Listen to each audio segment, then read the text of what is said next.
Welcome everybody to our series on Enterprise Architect Trerado. My name's Scott Hebbard, and today we're going to be looking at the integration map within Collaborator. I'm joined today by Stephen Maguire. Welcome, Stephen. So what can you tell us about the integration map and how you build it in Collaborator? Thanks for the introduction, Scott, and always a pleasure to be here. Yes, the integration map is a very interesting type of visualization, and we'll see the interactivity that we get with that. Let's just make a start, Scott. Here I am on the Enterprise Architect Trerado kind of start page, home page, and we've got two tools we're looking at, Designer and Collaborator. And our focus in this particular video is on Collaborator. I can click to open that. I have that open in another tab, so let's not waste any time and get stuck into it. So I'll select that tab. There we can see an entry point into Collaborator, which is the familiar dashboard. If you looked at previous videos, you'll be familiar with this notion of the dashboard, which is like exactly what it says, a visualization place for people to come and consume the information that's been prepared with respect to the repository. So we've done things in the past, Scott. We've had a rich text widget up here, and we talk about the various things on this dashboard as widgets. And so we've got a whole lot of different widgets, and you can see the boundary of those widgets there. So we had a rich text, we had some cards, we had diagrams and things. Today we're going to focus on a different widget, and this is the integration map. And you can see that there. Even with that in small format, I can still look at these things, and you can see what's happening as I roll over a particular element in here. Kind of highlights everything that's connected to the one that you're hovering over. Yeah, exactly. And it's showing me the color there, which is consumes or provides. So we can put that into a larger view, Scott. We can do that and maximize it. Let's just do that for a minute, and let's have a look at what that looks like. So customer, very important kind of entity. This is conceptual data model connections that we've got. So I just want to highlight a point.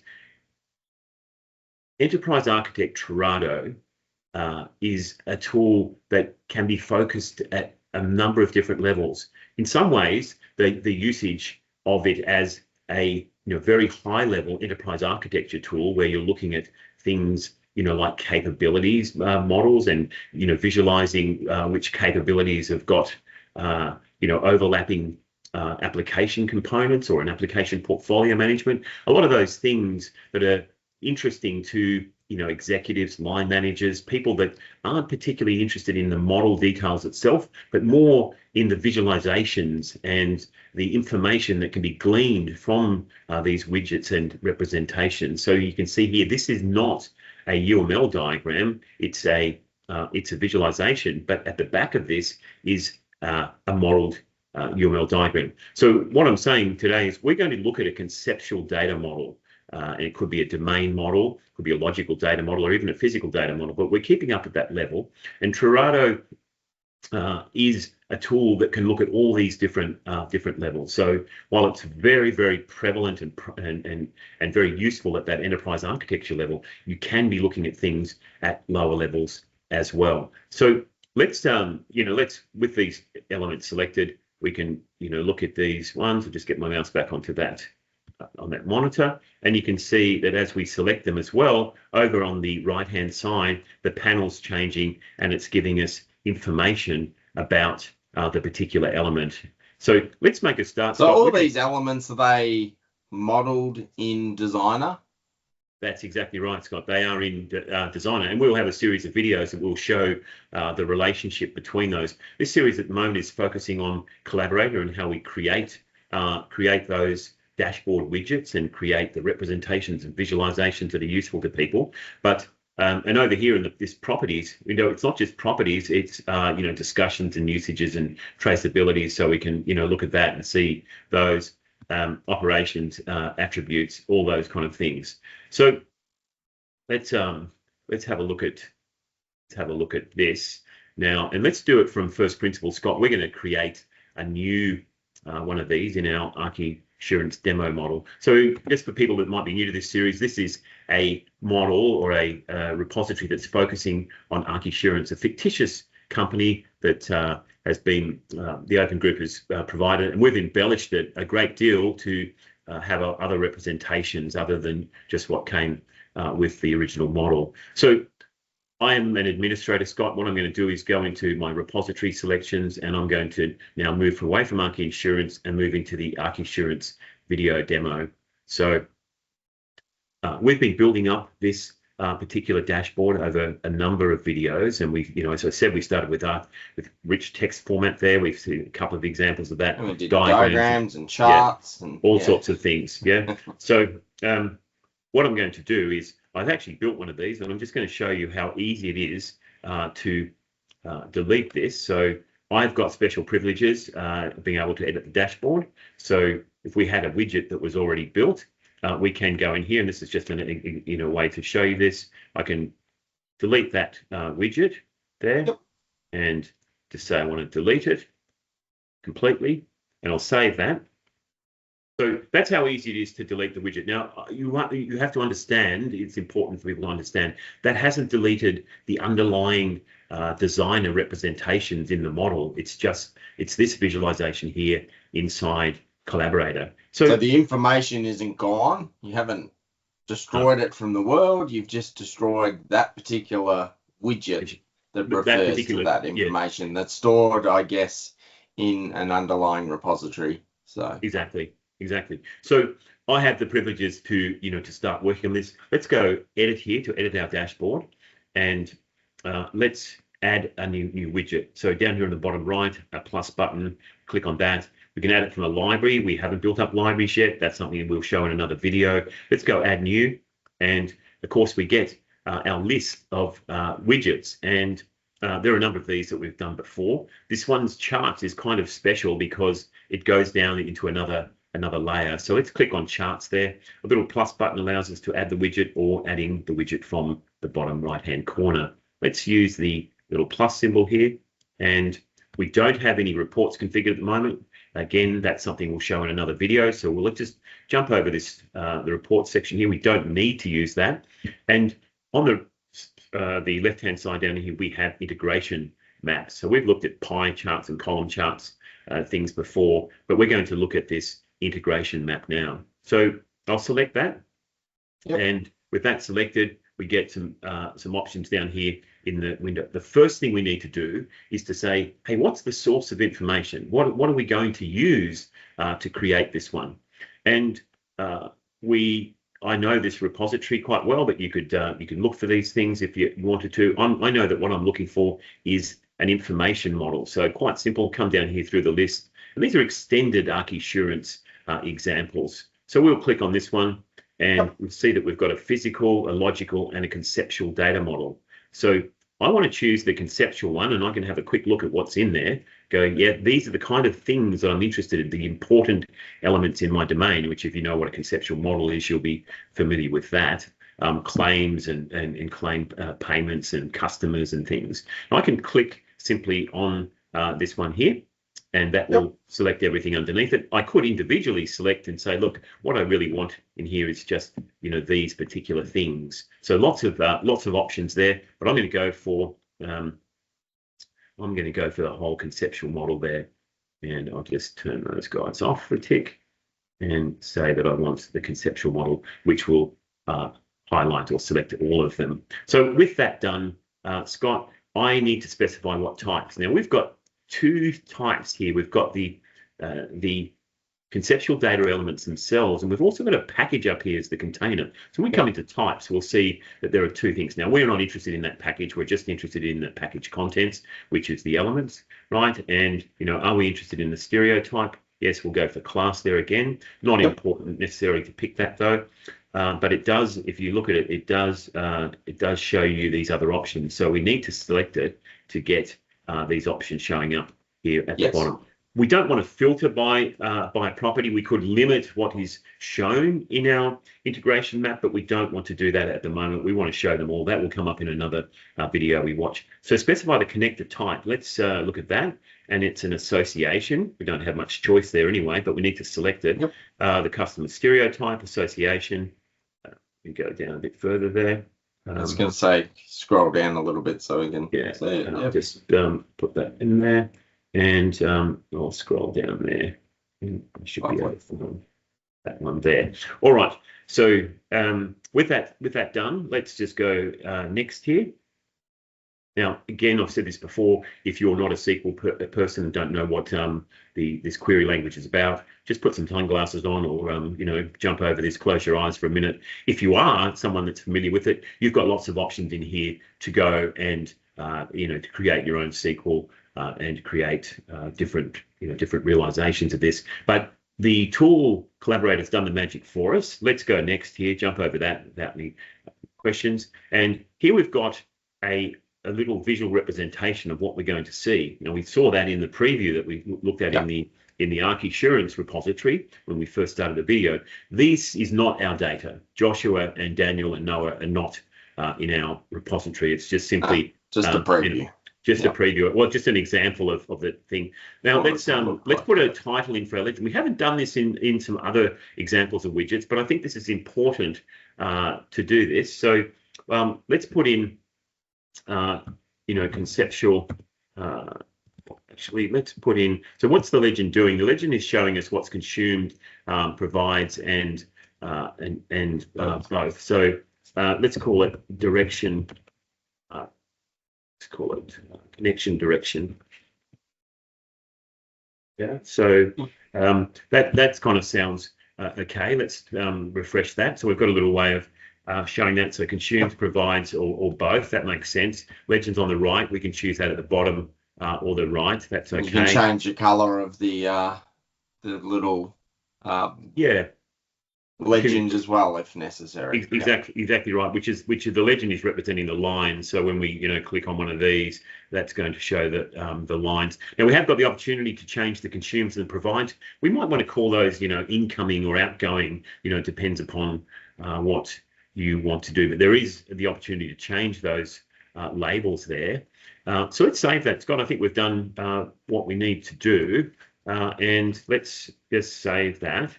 And now we can name the widget as well. So let's call it conceptual data model connections, relationships, whatever you want to use. And now we've saved the widget contents before, or the chart contents. Now we're going to save the widget. So I have to press save there again. And we'll do that. We didn't adjust the size of that. That's why I kind of like to see what it looks like when it's that size. So that's okay. It looks kind of okay. It seems to be working. We've got all of our conceptual entities in there, and we can see that. So and here's consumes, provides, and you can see both. There's none there. So I can use this legend in a dynamic way to show me which elements are consuming, which ones are providing. So nearly all of the widgets we've seen, you've been able to interact with in some way and drill down and find out more and filter and just look at one part of it. So it's more than what you see in the very first widget. There's a bit of control and interaction there. Yeah, and look, the thing is as well that you might look at the widget in at this level of detail, but you can click through on here and say, look, let's view it in a different way. And so here we have it in a much larger format. Now the usefulness of that is it's much easier to see, and we can see that our customer, who you'd expect is central to our Arc Assurance organization, has got a number of connections to payment. That's pretty critical, isn't it? Policies, an incident. So the customer might, if it's a house insurance, there might be some sort of flooding or fire incident, or if it's a motor vehicle, there might be some sort of bingle, like a little accident or something. And there's a claim. The customer wants to put in a claim. So even though they've paid their premium, they've made that, then they actually can make a claim as well, and there's a claim payment as well. So the good thing about this as well, Scott, in this view, is that if I click on one of these, let's just click on the customer, then I get this properties window popping up over here, and I can see, some more detail about this and documentation, and I can look at this and say, well, what are the discussions, the usage, the traceability, and I can look at all those things. So it's connected to policy, to claims, payment, and as I move around, that window dynamically changes, and so it enables me to get a really good view. I want to show one other thing while we're doing this, and we will come back to a couple of things. First thing is that you can see up in the top right-hand corner, I've got some notifications. So some other Collaborator user has presumably, done something like put a discussion in, and we're going to look at that in a separate video. But just be aware that any element that you've got here, any diagram, any element, and even a connector, you can put in a discussion there, and I can simply. So if you looked at this model and thought something was missing, you could message the team and send a discussion with a link to this diagram saying, exactly. I think such and such is missing. Yeah, let's just have a quick look at that, Scott. Let's just look at that and just see what do you want to do. Use the @ to tag. We have a look at that. Let's just get that a little bit bigger. So let's click in here and say, at Helmut Booth. So I know that Helmut's been involved in this model and has got some very good credentials in terms of evaluating these things. Can we check the relationship between? Say, like we can put an @ symbol in here, or a hash symbol as well. And we could go down this thing here and go between. So it gives you a list of what's there. Except policy and the other. I won't do any more than that. Other elements. So let's just say that this is kind of a medium priority there, and let's just post that now. So now you can see that has popped up there as one in our discussion, right? So that's interesting. But when I move on to another one, so it's done it we've done it for the diagram actually, Scott. We've got this one discussion here. So let's leave that for the moment and look at something else. Over in the right-hand corner, we haven't talked about this, but I just thought we'd do this today as well, is the Open the Form Designer. So you can see here that I have a relatively limited amount of information that's being displayed about, one of these entities, my customer. I might want to know some more information about, a claim payment or something. So I can open the Form Designer by simply pressing this. Now, this is a privilege that I've got as a, as a privileged user. Not every user will have this, but the people that need to have it can be assigned this permission. Now you can see here that what we've got is name, notes, author, and base type, which is what was being displayed. But over here in the right-hand side, we've got a whole lot of other properties that we might want to put in. So let's just say that we want to put in the status, for example. Really simple, just click on it and drag it over here into the yellow band.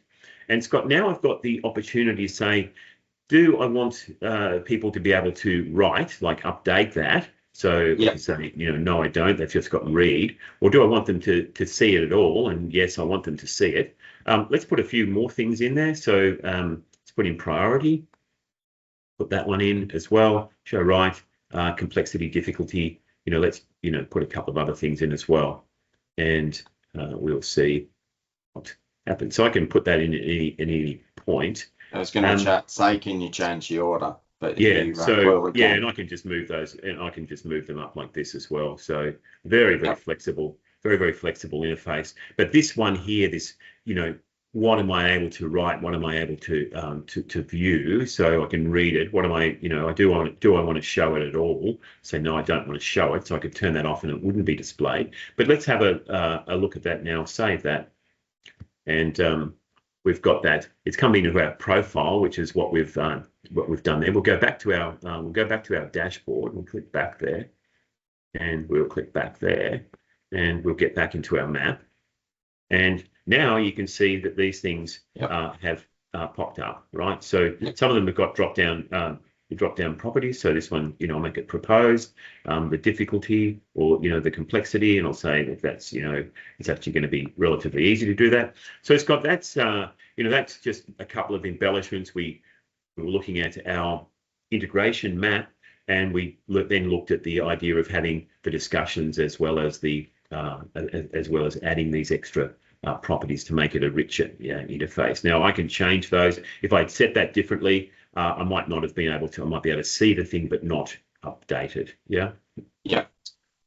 So that's really important. I'm going to save this, and this save here is applying to this panel over here, which is sort of all of these features over here, the properties, the discussions, and everything. So I have changed some things there. So I'm going to save that, and now you can see that successfully saved into the repository. Now, any change that's made on the in Designer, or in some cases you can do that inside Collaborator as well. Any change that's made somewhere, you can refresh this diagram by simply choosing that refresh there as well. And we've got these chart options here. We've got hide legends, modify view, and things. But that's the guts of it, Scott. And I think it's a very useful presentation to be able to quickly see what things are related to each other. And it's not just about conceptual data models. It could be the relationships between application components and capabilities, and drivers.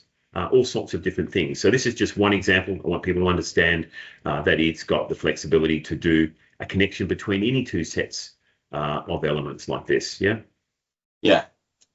Thanks, Stephen. I think it's great to see how flexible it is, how you can drill down into the model, how you can see relationships between one element and many others, how we've been able to communicate items that might be missing or need to be changed with members of the team, how you can specify which attributes are shown, which can be edited, which can be just viewed. So you've got show and read. So we've certainly covered a wide range of features, and it's a really powerful diagram that helps to show some of the connections between the various elements. To our audience, I'd like to thank you for joining us today. As always, we encourage you to have a look at some of the other videos in this series where we've shown you how to create diagram widgets, rich text widgets, and a number of different other features as part of Collaborator. And there are also a number of YouTube videos covering a range of different Sparx Systems products. If you have any questions about Collaborator, you can reach out to Stephen via his LinkedIn credentials in the video description below. And as always, thank you very much for your contribution and for showing us how easy it is to create a integration map in Collaborator. Thanks, Stephen. Always a pleasure, Scott.